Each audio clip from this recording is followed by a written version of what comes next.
Hello વિદ્યાર્થી મિત્રો, last લેક્ચરમાં આપણે ધંધા વ્યવસાયની કરપાત્ર આવક અંગેના મહત્વના મુદ્દાઓની ચર્ચા કરી. એટલે કે કઈ કઈ આવક ધંધા વ્યવસાયના શીર્ષક હેઠળ કરપાત્ર ગણાય છે એની ચર્ચા લીધી. આજે આપણે વાત કરશું ઘસારાનો મહત્વનો ટોપિક. આમ તો તમે બધા જાણો જ છો, ઘસારો એટલે શું? તો કે ઉપયોગના કારણે મિલકતની કિંમતમાં જે ઘટાડો થાય છે સમયાંતરે એને આપણે ઘસારો કહેતા હોઈએ છીએ નામામાં, સાદી ભાષામાં. ક્લિયર? પણ નામામાં જે રીતે ઘસારો ગણાય છે એના કરતાં ટેક્સેશનમાં થોડોક ઘસારો ગણવાની રીત અલગ છે. અને તમારે યાદ રાખવાનું છે, અદ્રશ્ય મિલકત પર 25% દરે ઘસારો બાદ મળે છે. ધંધા વ્યવસાયની કરપાત્ર આવક ગણતી વખતે કેટલી રકમો બાદ મળી શકે એની ચર્ચા જ્યારે આપણે કરશું ત્યારે ઘસારો કેટલો મજરે મળવા પાત્ર છે એની ગણતરી આપણે કરવી પડશે. તો ઘસારો મજરે મેળવવા માટે અમુક શરતો છે કે એક તો એસએસસી એ મિલકતનો માલિક હોવો જોઈએ. કોઈની મિલકત હોય તો એનો ઘસારો આપણા ચોપડે આપણે બાદ કરી શકીએ નહીં ખર્ચ તરીકે, રાઈટ? બીજું છે, મિલકતનો ધંધા વ્યવસાય માટે ઉપયોગ થયો હોવો જોઈએ. હવે કોઈ બીજા પર્પઝ માટે, ઘર માટે મિલકત વાપરી હોય અને એનો ઘસારો હોય તો આ શીર્ષક હેઠળ આપણે ઘસારો બાદ કરવા મળે નહીં. મિલકતનો ધંધા વ્યવસાય માટે ઉપયોગ થયો હોય અને પાછલા વર્ષ દરમિયાન એનો ઉપયોગ થયો હોય તો જ આપણે ઘસારો મજરે મળવા પાત્ર થાય છે. ધંધા માટે ઉપયોગ થઈ શકે એવો સમય 180 દિવસથી ઓછો થતો હોય તો નિયત દર કરતાં અડધા દરે ઘસારો મજરે મળશે. આ મહત્વનો ટોપિક. આપણે નામામાં શું કરીએ છીએ કે કેટલા સમય માટે મિલકત વાપરી એ પ્રમાણે આપણે ઘસારો ગણતા હોઈએ છીએ. પણ ટેક્સેશનમાં 180 દિવસનો રૂલ તમારે યાદ રાખવાનો છે. 180 દિવસથી વધુ દિવસ માટે આપણે મિલકત વાપરી હોય તો પૂરા દરે ઘસારો, અને 180 દિવસથી ઓછા સમય માટે આપણે મિલકત વાપરી હોય તો અડધા દરે ઘસારો મજરે મળશે. બીજું તમારે યાદ રાખવું છે કે નામામાં આપણે ઘસારો ગણવાની મુખ્ય બે પદ્ધતિઓ છે. આમ તો ઘણી પદ્ધતિ છે પણ મુખ્યત્વે બે પદ્ધતિ છે, એક સીધી લીટીની પદ્ધતિ અને ઘટતી જતી બાકીની પદ્ધતિ. પણ આવકવેરા મુજબના હેતુ માટે જ્યારે ઘસારો ગણતા હોય ત્યારે ફક્ત ઘટતી જતી બાકીની રીતે જ આપણે ઘસારો માંડી વાળી શકીએ છીએ. ક્લિયર? એના પછી વાત કરીએ આપણે વધારાનો ઘસારો, એડિશનલ ડેપ્રિસિએશન કઈ શરતોમાં બાદ મળે. તો કે જનરલી ઉત્પાદન કાર્ય માટે જે યંત્રો વપરાતા હોય એ ઘણી શિફ્ટમાં કામ ચાલતું હોય, ઓલરેડી 2 પાળી 3 પાળીમાં કામ ચાલતું હોય તો ઉત્પાદન કાર્ય દરમિયાન એ મિલકત 3 વાર વપરાતી હોય, 2 થી 3 ગણી વપરાતી હોય, ત્યારે એવા સમયમાં વધારાનો ઘસારાનો દર માને રાખવામાં આવે છે. આ અંગે એસએસસીએ નિયત ફોર્મમાં ચાર્ટર્ડ એકાઉન્ટન્ટનું પ્રમાણપત્ર સાથે વિગતો આપેલી હોવી જોઈએ. વધારાના ઘસારાનો દર એ મૂળ પડતરના 20% લેખે તમને બાદ મળી શકે. આ દર તમે યાદ રાખશો કે વધારાનો દર જનરલી મૂળ પડતરના 20% બાદ મળે. અને 180 દિવસનો રૂલ તો આપણો બેઝિક રૂલ રહેશે ટેક્સેશનમાં. 180 દિવસથી વધુ સમય હોય તો પૂરા દરે, અને 180 દિવસથી ઓછા સમય માટે ઉપયોગ થયો હોય તો અડધા દરે, એટલે 20%ના અડધા એટલે કે 10% તમારે ઘસારો બાદ કરી શકો. મહત્વની નોંધ છે એ લખી લેશો કે જો નવા પ્લાન્ટ અને યંત્રો પ્રથમ પાછલા વર્ષ દરમિયાન 180 દિવસથી ઓછા સમય માટે ધંધામાં ઉપયોગ થયો હોય તો અડધા દરે વધારાનો ઘસારો મજરે મળ્યો હોય, અને બાકીનો 10% વધારાનો ઘસારો પછીના પાછલા વર્ષની આવકમાં મજરે મળવા પાત્ર ગણાશે. અને આ વધારાના ઘસારાનો દર જનરલી 20% છે, પણ બેકવર્ડ એરિયા જેવા કે વિસ્તારમાં, અમુક વિસ્તાર જેવા કે આંધ્રપ્રદેશ, બિહાર, તેલંગાણા, પશ્ચિમ બંગાળ વગેરે બેકવર્ડ એરિયા છે, ત્યાં ઔદ્યોગિક એકમ માટે વધારાના ઘસારાનો દર 20% ને બદલે વધુ છે, એટલે કે 35% ત્યાં બાદ કરી શકાય છે. આ વાત થઈ આપણે ઘસારાની. ઘસારા માટે તમારે મહત્વના 2 રૂલ યાદ રાખવાના છે. એક તો ટેક્સેશનમાં ઘસારો ગણવા માટે કઈ પદ્ધતિ? તો કે ઘટતી જતી બાકીની પદ્ધતિ.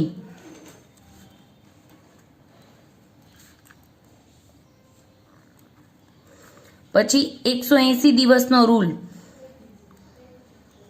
180 દિવસથી વધુ સમય માટે મિલકત વાપરી હોય તો પૂરા દરે ઘસારો, અને 180 દિવસથી ઓછા સમય માટે મિલકત વાપરી હોય તો અડધા દરે ઘસારો લાગશે. પછી આપણે વાત કરી વધારાના ઘસારાનો દર. જનરલી 20%, અને 180 દિવસથી ઓછા સમય માટે મિલકત વાપરી હોય તો અડધો દર એટલે કે 10% તમે બાદ કરી શકો છો. હવે વાત કરીએ મિલકતોનો સમૂહ.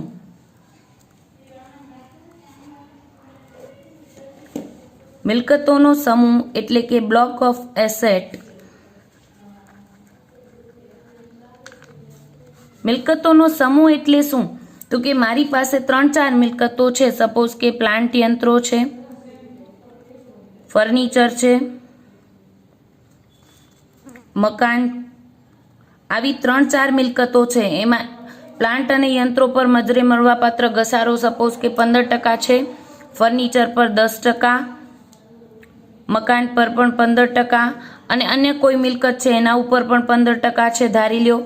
તો મારી પાસે જેટલી એસેટ છે એના પર ઘસારો મજરે મળવાપાત્ર હોય એ દરમાં જો સરખા દરવાળી મિલકત હોય, એટલે કે અહીંયા પ્લાન્ટ યંત્રો, મકાન અને બીજી અન્ય કોઈ મિલકત જેનો ઘસારાનો દર સેમ હોય, તો આપણે અકાઉન્ટમાં શું કરીએ, પાકા સરવૈયામાં તમે મિલકત લેણા સાઈડ તમે બતાવશો પ્લાન્ટ અને યંત્રો, એની કિંમત, એમાંથી 15% ઘસારો બાદ કરીને બહારની કોલમમાં ઘસારા બાદ કિંમત લખશો.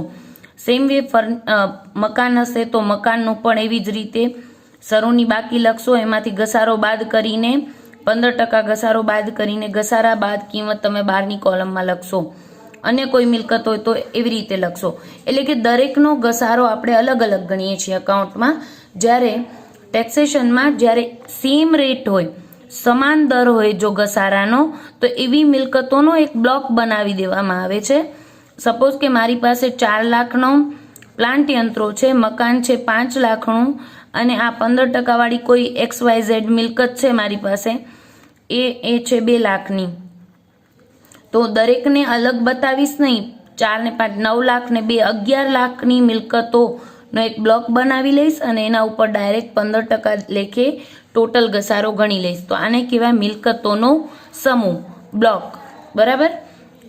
બ્લોકની વ્યાખ્યા જોઈએ તો મકાન, ફર્નિચર, પ્લાન્ટ કે યંત્રો માટે સમાન પ્રકારની મિલકતો કે જે અંગે ઘસારાનો સમાન દર લાગુ થાય છે તેને આપણે મિલકતોનો સમૂહ કહીએ છીએ. ક્લિયર? હવે ઘસારા અંગેના દાખલા લેતા પહેલા તમને ફોર્મેટ જોઈ લઈએ.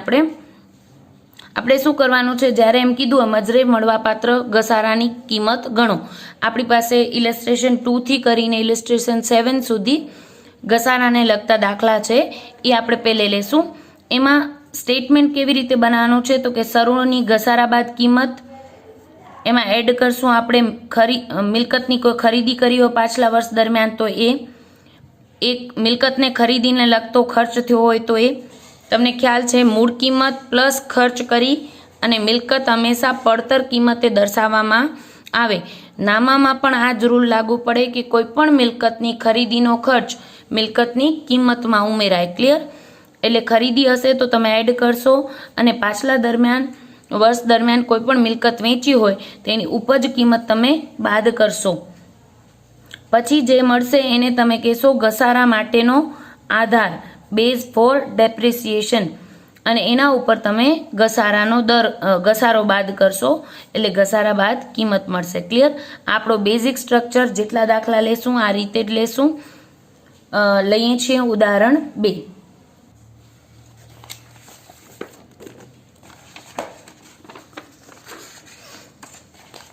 ઉદાહરણ 2 લેતા પહેલા પેજ નંબર 22 ઉપર તમારી પાસે આ કોષ્ટક છે એ જોઈ લેશો અને ટીક કરી લેશો એમાં કે કઈ મિલકતો પર 2020-21 દરમિયાન કેટલા ઘસારાના દર માન્ય રાખવામાં આવ્યા છે એ. જો કે આપણે દરેક દાખલામાં કીધું જ હશે કે મકાન ઉપર આટલા ટકા ઘસારો ગણો અથવા પ્લાન્ટ અને યંત્રો પર આટલા ટકા ઘસારો ગણો. તમારે એક વધારાનું યાદ રાખવાનું છે, અદ્રશ્ય મિલકતો ઉપર નો હાવ હોય, પેટન્ટ, કોપીરાઇટ હોય તો એના ઉપર ઘસારાનો દર 25% માન્ય રાખવામાં આવે છે. ક્લિયર? લઈએ ઉદાહરણ 2. શ્રી ગજાનંદ પાઠકના ધંધાનું હિસાબી વર્ષ 2019-20નું વર્ષ છે. 1/4/2019ના રોજ તેમની માલિકીના 5 યંત્રો પૈકી 40%ના દરે ઘસારો મજરે મળે એવા 3 યંત્રોની ચોપડે કિંમત 9 લાખ છે.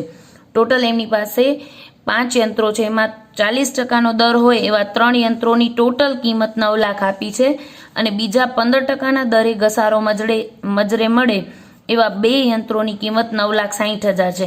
એટલે અહીંયા 2 બ્લોક છે. 5 યંત્રો પૈકી 3 યંત્રોનો એક બ્લોક અને 2 યંત્રોનો બીજો બ્લોક છે, બરાબર. અને પેલા બ્લોકમાં 40% અને બીજા બ્લોકમાં 15% ઘસારો મજરે મળે છે. પછી કીધું છે 30/4/2019ના રોજ 5 લાખમાં ખરીદેલ યંત્ર પર 40% દરે ઘસારો મજરે મળવા પાત્ર છે. એટલે પ્રથમ જે બ્લોક છે એમાં આપણે આ ખરીદી કરી છે.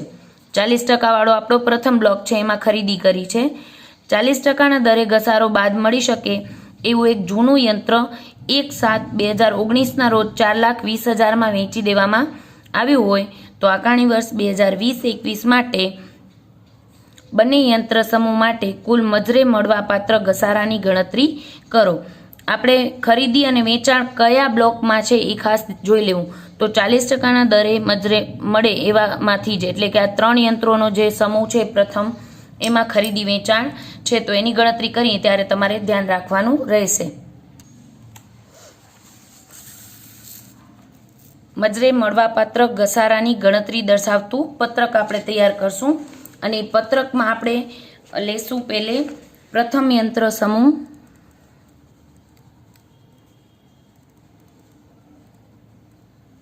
જેનો ઘસારાનો દર કેટલો છે એ બ્રેકેટમાં લખી દેવો, 40 લાખ. શરૂ કરશું એમાં પહેલે લખશું શરૂઆતની ઘસારા બાદ કિંમત.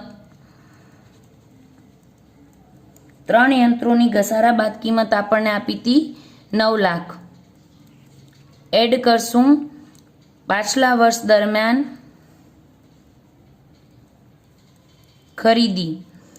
ખરીદ્યું તો આપણે નવું યંત્ર 5 લાખમાં ખરીદ્યું છે અને ખરીદી હોય એની તારીખ ખાસ લખવી. 30/4/2019ના આપણે ખરીદી કરી છે. આપણું પાછલું વર્ષ 2019-20 માટે આપણે કરપાત્ર રકમની ગણતરી હંમેશા કરતા હોઈએ છીએ. એટલે આ વર્ષ દરમિયાન એ મિલકત કેટલો સમય વાપરી એટલા સમયનો ઘસારો તમને બાદ મળે. ક્લિયર? ટોટલ થયું આપણી પાસે 14 લાખના યંત્રો. એમાંથી બાદ કરશું વર્ષ દરમિયાન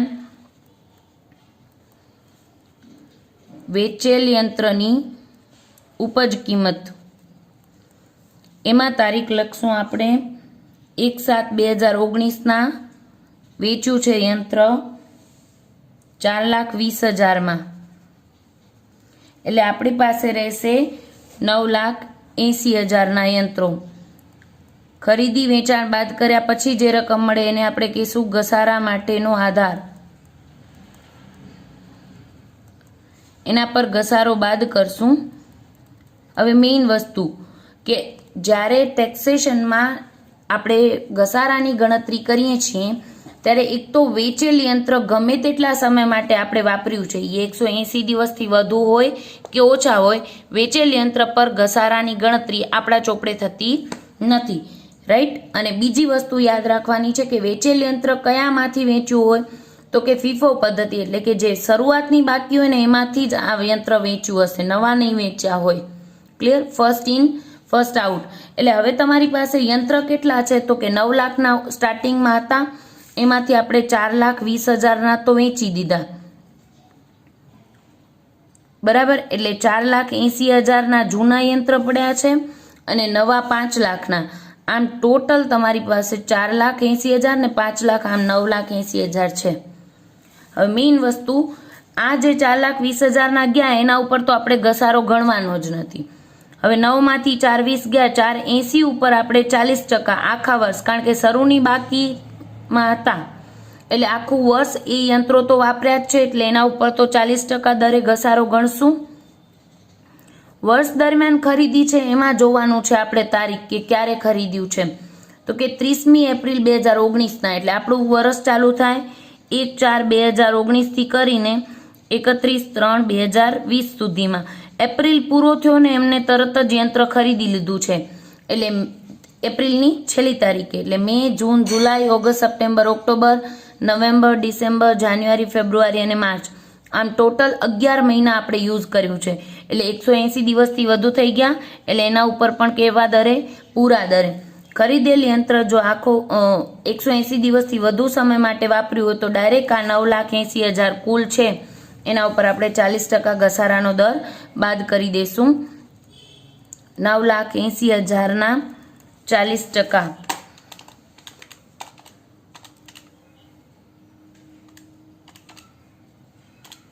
એટલે તમને મળશે 3,92,000. બાદ કરશું એટલે આપણને મળશે 5,88,000. ઘસારા બાદ કિંમત નીચે ડબલ લાઈન કરશું. એ બહારની કોલમમાં નહીં મૂકીએ, ઘસારો આપણે બહારની કોલમમાં મૂકશું, કારણ કે અહીંયા આપણે ઘસારાની ગણતરી કરીએ છીએ, બરાબર. એટલે બહારની કોલમમાં આપણે ઘસારાની રકમ મૂકશું. પછી લઈ લઈએ બીજો યંત્ર સમૂહ. 3 યંત્રો 40% વાળા હતા અને બીજા 2 યંત્ર હતા એના પર ઘસારાનો દર કેટલો હતો? 15%. અને એની શરૂઆતની ઘસારા બાદ કિંમત આપેલી હતી તમને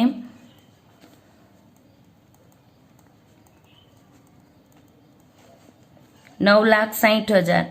હવે ખરીદીને વેચાણ આપણે રકમ વાંચ્યું ત્યારે જ જોયું હતું કે ખરીદીને વેચાણ 40% દરવાળા યંત્રમાં હતું. આમાં કંઈ હતું નહીં, ખરીદી એ નથી અને વેચાણ પણ નથી. તો આ જ શું કહેવાય? ઘસારા માટેનો આધાર. ને આના ઉપર જ ઘસારો 15% ગણી લેશું. 9,60,000ના 15% એટલે તમને મળશે 1,44,000. બાદ કરી નાખીએ 9,60,000માંથી એટલે તમને મળશે 8,16,000. ઘસારા બાદ કિંમત ડબલ લાઈન કરી નાખશું અને 1,44,000 બહારની કોલમમાં મૂકશું. ટોટલ મજરે મળવાપાત્ર ઘસારાની ટોટલ કરી દેશો 3,92,000 પ્લસ 1,44,000 એટલે 5,36,000 તમારું શું છે? મજરે મળવાપાત્ર ઘસારો.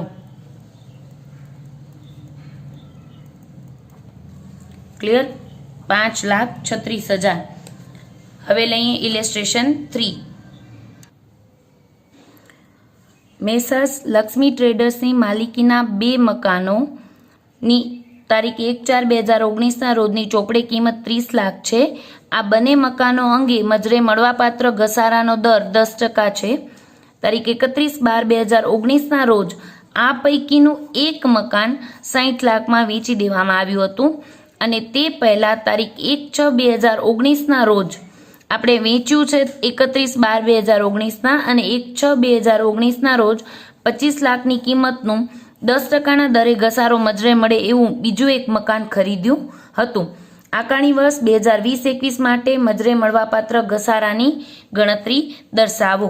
આપણે લઈ લઈએ જે પણ સ્ટેટમેન્ટ બનાવીએ છીએ, કોઈ પણ સ્ટેટમેન્ટ બનાવો તમે ટેક્સેશનમાં તો ઉપર પાછલું વર્ષ અને આકારણી વર્ષ લખવું કમ્પલસરી છે.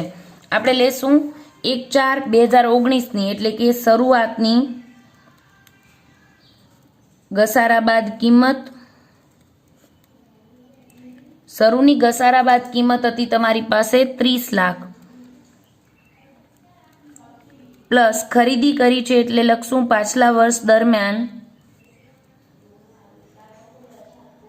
ખરીદી અને બ્રેકેટમાં ખરીદી વખતે તારીખ ખાસ લખવી. 1/6/2019ના આપણે યંત્ર ખરીદ્યું છે અને એનો પણ ઘસારાનો દર 10% છે એટલે આ જ યંત્ર સમૂહનું છે એટલે એડ કરશું. એટલે ટોટલ આપણી પાસે 55 લાખના યંત્રો થયા. હવે આપણે વેચાણ કર્યું છે, વેચેલ યંત્રની ઉપજ બાદ કરીએ. વેચાણ કર્યું છે 31/12/2019ના રોજ. આમાંનું એક મકાન 60 લાખમાં વેચ્યું છે. હવે આ બંને મકાનની થઈને ટોટલ કિંમત 55 લાખ થાય છે. એનામાંથી આપણે 60 લાખ માઇનસ કરીએ તો જવાબ તમારો માઇનસમાં આવે અને તમને ખબર છે મિલકત ક્યારે માઇનસમાં હોય નહીં એટલે આપણે શું લખશું? નીલ લખી દેશું. એટલે કે આના ઉપર ઘસારો મજરે મળશે નહીં, તમારી પાસે એટલી મિલકતની બાકી રહેતી નથી એટલે અહીંયા મજરે મળવાપાત્ર ઘસારો કાંઈ છે નહીં. તો તમને પ્રશ્ન થશે કે આમાંનું તો એક જ વેચ્યું છે ને 55 લાખની મિલકત તમે 60 લાખમાં વેચી નાખી છે. કુલ કિંમત તમારી 55 લાખની હતી, એમાંનું એક જ મકાન વેચ્યું છે ને એ પણ 60માં. એટલે તમે અહીંયા મૂડી નફો ગણાશે એને 60 લાખની ઉપજ 55 લાખના યંત્રોમાંથી તો 5 લાખ તમારો મૂડી નફો ગણાય અને એ મૂડી નફાના શીર્ષક હેઠળ કરપાત્ર ગણાશે. ક્લિયર? હવે વાત કરીએ આપણે નવો ટોપિક અનએબ્ઝોર્બ ડેપ્રિશિએશન એટલે કે નહીં સમાયેલ ઘસારો કે અસમાવિષ્ટ ઘસારો. ક્લિયર? તો અસમાવિષ્ટ ઘસારો નામ પરથી જ આપણે ખબર પડે છે જેનો સમાવેશ થઈ શક્યો નથી. દાખલા તરીકે હું કોઈ બિઝનેસ કરું છું, મને આ વર્ષે 50,000ની ખોટ જાય એમ છે ઓલરેડી અને 30,000 ઘસારો છે, એ બાદ કરીશ તો મારી 80,000ની ખોટ આવશે. એટલે કે આ વર્ષે હું ઘસારો બાદ ન કરું અને આવતા વર્ષે આગળ ખેંચી જઈ શકું તો અત્યારે મારી ખોટ ઓછી બતાવે એટલે કે 50,000 બતાવે. પછી આવતા વર્ષે જો મને એ ધંધામાં પૂરતો નફો થાય તો ત્યારે હું ઘસારો બાદ કરી નાખું તો એને કહેવાય નહીં સમાયેલ ઘસારો, જેનો સમાવેશ આ વર્ષે કર્યો નથી. જ્યારે ધંધા કે વ્યવસાયનો ઓછો નફો હોય કે બિલકુલ ન હોય અને તેને કારણે આ કાયદા મુજબ મંજૂર થયેલો ઘસારો બાદ કરી શકાય એમ ન હોય ત્યારે એને નહીં સમાયેલ ઘસારો કહેવાય છે, જે અનિશ્ચિત મુદ્દત સુધી આગળ ખેંચી શકાય છે. સૌથી મહત્વનો ટોપિક યાદ રાખશો, અસમાવિષ્ટ ઘસારો છે એ અનિશ્ચિત મુદ્દત સુધી આપણે આગળ ખેંચી શકીએ છીએ. એટલે આ વર્ષે નફો નથી એટલે બાદ નથી કરી શક્યા, આગળ ખેંચ્યો. આવતા વર્ષે પણ નફો નથી થયો તો ત્રીજા વર્ષ માટે આગળ ખેંચી જાઓ. ત્રીજા વર્ષે પણ પૂરતો નફો નથી થયો તો આગળ ખેંચી જાઓ. આમ અનિશ્ચિત મુદ્દત માટે તમે ઘસારો આગળ ખેંચી શકો છો. આપણે આગળ સટ્ટાકીય ધંધો અને બિનસટ્ટાકીય ધંધાની વાત કરી હતી ત્યારે એની ખોટ હોય તો એ આપણે 8 વર્ષ સુધી જ આગળ ખેંચી શકીએ, જ્યારે ઘસારાની અસમાવિષ્ટ ઘસારાની રકમ આપણે અનિશ્ચિત મુદ્દત સુધી આગળ ખેંચી શકીએ છીએ. એટલે સપોઝ કે એવું બને કે દાખલા તરીકે મને આ વર્ષે ખોટ ગઈ છે તો એ પણ હું આગળ ખેંચીશ, એટલે કે ઘસારો પણ નથી સમાવી શક્યો એ પણ આગળ ખેંચીશ. તો આવતા વર્ષે જો મને નફો થાય તો માંડવાળનો ક્રમ શું હોવો જોઈએ એ મારો મહત્વનો પોઈન્ટ હોઈ શકે. આ નોટ ડાઉન કરજો ખાસ. પહેલે તો આવતા વર્ષે જો મને નફો થાય તો મારી આ વર્ષની 50,000 ખોટ હતી અને 30,000નો ઘસારો સમાવી શકી નથી, એ પણ મેં આગળ ખેંચ્યો છે. આવતા વર્ષે જો મને નફો થાય તો પહેલે એ વર્ષે શું બાદ કરવાનું તો કે એ ચાલુ વર્ષનો માન્ય ઘસારો હોય એ બાદ કરવાનો, પછી આગળ ખેંચેલી ખોટ બાદ કરવી અને પછી જો નફો બચે તો અસમાવિષ્ટ ઘસારો બાદ કરવો. આવું શા માટે કરવું જોઈએ? ક્રમ મહત્વનો એટલા માટે છે અહીંયા કારણ કે ખોટ તમે 8 વર્ષ સુધી જ આગળ ખેંચી શકશો, પછી આગળ ખેંચી શકશો નહીં. જ્યારે અસમાવિષ્ટ ઘસારો તમે અનિશ્ચિત મુદ્દત માટે આગળ ખેંચી શકશો. એટલે આવતા વર્ષે નફો થાય તો પહેલે તમે એ વર્ષનો માન્ય ઘસારો બાદ કરશો, પછી જો નફો બચે તો એમાંથી ગયા વર્ષની ખોટ બાદ કરવી, પછી જો નફો બચે છે તો અસમાવિષ્ટ ઘસારો બાદ કરશું. એના લગતું એક ઉદાહરણ લઈ પછી આજનો લેક્ચર આપણે ઓવર કરશું. ઇલસ્ટ્રેશન 4 લઈએ છીએ. નીચે આપેલી માહિતી પરથી આકારણી વર્ષ 2020-21 માટે મજરે મળવાપાત્ર ઘસારાની રકમ નક્કી કરો. પ્લાન્ટ અને યંત્રોની 1/4/2019ની ઘસારા બાદ કિંમત 12,50,000 એટલે કે શરૂઆતની ઘસારા બાદ કિંમત આપી છે.